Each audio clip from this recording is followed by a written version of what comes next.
The smudge came back as a diffuse return, essentially undecipherable, so he used his binoculars to get a closer look. It took him a second or two to get the target in focus and another second to make sense of what he was seeing, but once he figured it out, his throat clamped up and his chest went cold. It wasn't a cloud of smoke or leaves. It was a flock of crows, a very big flock of crows. Parkhurst jumped onto the radio. Flight 065 emergency, China Lear, alter your course immediately to bearing, but by then, given the speed of the jet, it was just too damn little, too damn late. Parkhurst got a brief return transmission from the co-pilot. Tower, we are, followed by a shrill Chinese curse.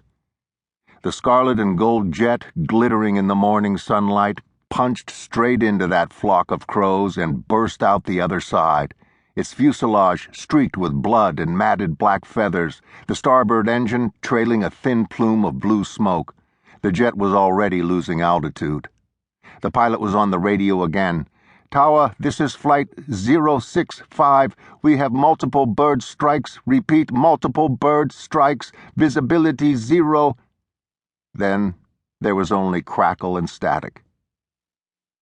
In the tower, they all stood in stunned shock as the Learjet skewed to port, its nose dipped.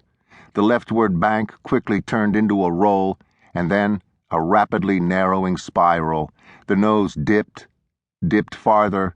The plane went into a nosedive. The radio came back to life. The pilot had reverted to Hakka and was screaming into his mic. In the background, they could hear voices and shouts and metallic racket of the airframe juddering. The pilot came back in English. Tower, we are going in. We are going in. They all heard one last transmission. Tell my son. Then a hoarse cry.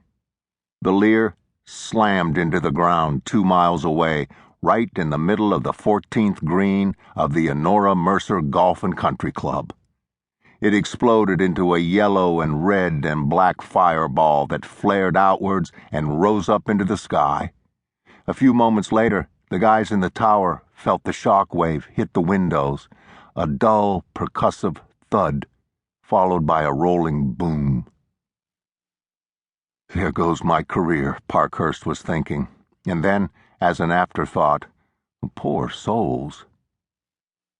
1,000 feet above the crash site, the flock of crows, reformed, drew into a tight cloud that took on the shape of a scythe as it flew low across the town, wheeling and soaring, filling the cool, clear air with their brassy cries, and then it rose up in one coherent mass and disappeared into the east in the direction of Tallulah's wall. There was a graveyard silence in the tower, except for somebody at the back of the room who said, in a small voice full of awe, "Holy shit!" Parkhurst swallowed with pain and got on to fire an ambulance. While he was calling it in, one of the other controllers, a new kid named Matt Lamar, studied the flight roster for a moment.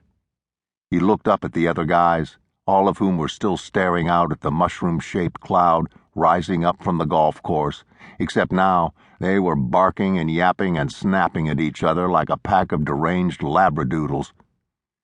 "Hey, dudes," he said over the din, and then he said it again louder. "Dudes!" Everybody but John Parkhurst turned around to stare at him. "What?" "Morgan Littlebasket took his Cessna up at 10:22 hours, right?" "Yeah," said one of the guys. "So what?" "So, like, where is he?" The Niceville black and whites got to the scene of the Learjet crash in 4 minutes, followed closely by the fire crews.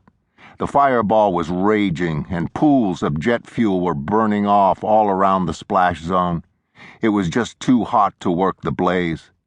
There wasn't much for anybody to do other than to wait for it to die down and check for collateral injuries around the perimeter.